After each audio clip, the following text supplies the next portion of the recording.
बिस्मिल्लाहिर्रहमानिर्रहीम। सूरह तौबा की 34 नंबर आयत है, या अय्युहल्लज़ीना आमनू इन्न कसीरम मिनल अहबार व रुहबान लयाकुलूना अमवालन नास बिल बातिल व यसुद्दूना अन सबीलिल्लाह। कि ईमानदारों, अक्सरियत इन अहबार और रुहबान की लोगों का माल खाते हैं बातिल तरीके से और लोगों को अल्लाह के रास्ते से रोकते हैं। देखिए, ये बड़े बड़े उलमा थे यहूद व नसारा के। दुनिया उनको आलम दीन समझ रही थी, रहनुमा समझ रही थी, लेकिन मालिक ने कहा कि ये माल खाने वाले हराम खोर हैं, ये ठग हैं, यही तो रास्ते की रुकावट है। बिल्कुल इसी तरीके से इस उम्मत के अंदर भी ऐसे उलमा पैदा हुए हैं, अक्सरियत है, थोड़े नहीं है। लोगों का माल खाते हैं बातिल तरीके से और लोगों को अल्लाह के रास्ते से रोकते हैं। इसकी एक मिसाल मैं अभी आपके सामने पेश करता हूँ। इन चेहरों को पहचानो अल्लाह के बंदो, इस जैसे बेशुमार हैं। ये तो एक मैं आपको दिखा रहा हूँ, इस जैसे सारे हैं। फिर इसके बाद इसके ऊपर मैं तबसरा करूँगा। पहले ये सुनिए। ये कब्र और फिर उसके बाद जहन्नम का गड्ढा, ये अहले शिर्क और अहले कुफर के लिए तैयार है। इस कब्र के अंदर भी अल्लाह के रसूल सल्लल्लाहु अलैहि वसल्लम ने फरमाया, ये जन्नत का बाग है या जहन्नम का गड्ढा है।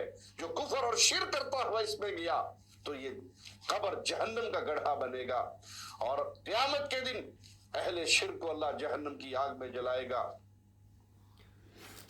ये तौसीफ़ुर रहमान राशिदी हैं। तौसीफ़ुर रहमान राशिदी हैं, ये सऊदी अरब में होते हैं, इनका भाई इस्लामाबाद में होता है। दोनों एक मिट्टी के बने हुए हैं, यकीन कीजिए। दोनों लोगों को गुमराह कर रहे हैं और इस कब्र की तरफ इशारा करके कहते हैं कि इस कब्र के अंदर ये मैयत को अजाब होता है, और जो कहे कि इस कब्र के अंदर नहीं बल्कि बरज़ख में होता है, और कब्र के इस कब्र के अंदर बरज़ख नहीं बल्कि बरज़ख ऊपर है। फरिश्ते रूह निकाल के ले जाते हैं और ये जिस्म जो मिट्टी का बना हुआ है, ये मिट्टी के साथ मिट्टी हो जाता है, हड्डियाँ, खाक, पिंजर। और क़यामत के दिन अल्लाह ताला इस मुर्दे को, इन सारे मुर्दों को क़यामत के दिन मुर्दों को अल्लाह ताला ज़िंदा करेगा, ऊपर से रूहों को छोड़ देगा। लेकिन ये जितने कब्र परस्त हैं, ये बरेलवी हूँ, देवबंदी हूँ, ताकि ये अहले हदीस भी, सल्फ़ी भी, सारे के सारे इसी कब्र की तरफ इशारा करते हैं, क्योंकि इनके अकाबरीन इसी अकीदे के ऊपर मरे हैं। ये आज जो कब्र परस्ती का पूरा बाज़ार गर्म है, उर्स हैं, मेले हैं, बाबाओं को पुकारा जा रहा है, और ये तक कहा जाता है बाबे तो कुछ शय ही नहीं। तो बाबे शय बनाया किसने है? इनको इन अकीदों ने बनाया है कि बाबा जी ज़िंदा हैं, सुनते हैं, देखते हैं, पहचानते हैं, रूह वापस आ जाती है। जो इनके अकाबरीन के ज़रिए, अहमद बिन हम्बल के ज़रिए, इब्न तैमिया, इब्न क़य्यम, इब्न हजर अस्क़लानी, ये सारे जितने इनके गुज़रे हैं, अब्दुल वहाब नजदी, या ये अहले हदीसों के शाह वलीउल्लाह हों, मियाँ नज़ीर देलवी हों, बदियुद्दीन राशिदी हों, जितने वहीदुज़्ज़मान हों, सारे के सारे इसी कब्र की तरफ इशारा करके कहते हैं यहाँ रूह वापस आ जाती है, यहाँ मुर्दा सुनता है। और ये तौसीफ़ुर रहमान राशिदी यहाँ बहरैन में आए थे। जब इनसे पूछा गया तो कहने लगे, हाँ वो जो रवायत है, वो जो कब्र के ऊपर पढ़ो तो रूह वापस आ जाती है, वो तो सही नहीं है, लेकिन दूर से तो पहुँचाया जाता है। कहते ये हमारा ईमान है। यानी एक शिर्क का रद्द करके दूसरे शिर्क को तक़वियत बख्शी। और फिर जब हमारे साथियों ने पूछा कि ये जो आप उजरत लेते हैं दीन के ऊपर, नमाज़ पढ़ाने के पैसे, अज़ान देने के पैसे, ये सारा आपका दीन उजरती दीन है, इसके बारे में हज़रत साहब क्या फरमाते हैं कुरान और हदीस?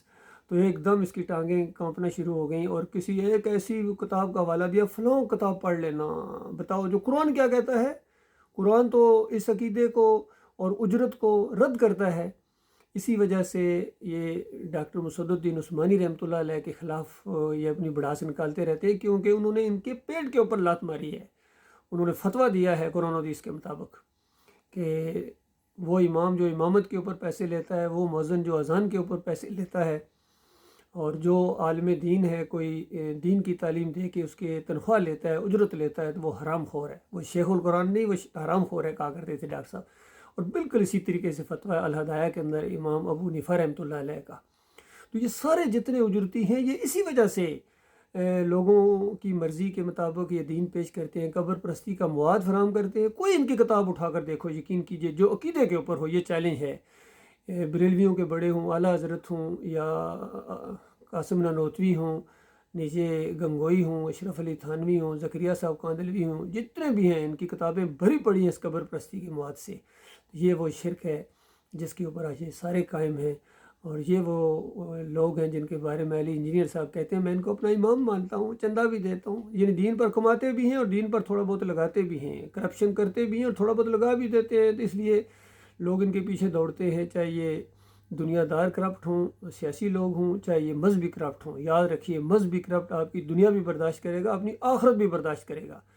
باقی جو ملک کا کرپشن ہے وہ تو دنیا برباد آپ کی کر رہے ہیں. اور یہ جو کرپشن ہے جو مذہبی حلقوں میں آئی ہے, ان مولویوں کے ذریعے, ان پیروں کے ذریعے, ان گدی نشینوں کے ذریعے, ان صوفیوں کے ذریعے, یہ بہت بڑی بربادی ہے اللہ کے بندوں. اور ہمیشہ ہمیشہ کی آگ میں تمہیں ان کے ساتھ رہنا پڑے گا اگر تم نے ان کو اپنا امام مانا. ان واسطے وسیلے والوں کو, ان سجدہ تعظیمی والوں کو, ان اجرتیوں کو, اور ان 11ویں والوں کو, 12ویں کے کیک کاٹنے والوں کو, 10 محرم کے شربت پینے پلانے والوں اور جمہوریت والوں کو اگر تم نے اپنا لیڈر, اپنا قائد مانا, تو یاد رکھنا یہ اللہ کی کتاب کا آخری فیصلہ ہے. ان کے بعد کوئی اور اب نبی آنے والا نہیں ہے, کوئی کتاب آنے والی نہیں ہے. اللہ کے بندوں کہاں جا رہے ہو, کن کے پیچھے اپنی دنیا اور آخرت برباد کر رہے ہو؟ لہذا پلٹو واپس ایمان خالص کی طرف, توحید کی طرف. اللہ تعالیٰ غور و فکر کرنے کی توفیق عطا فرمائے.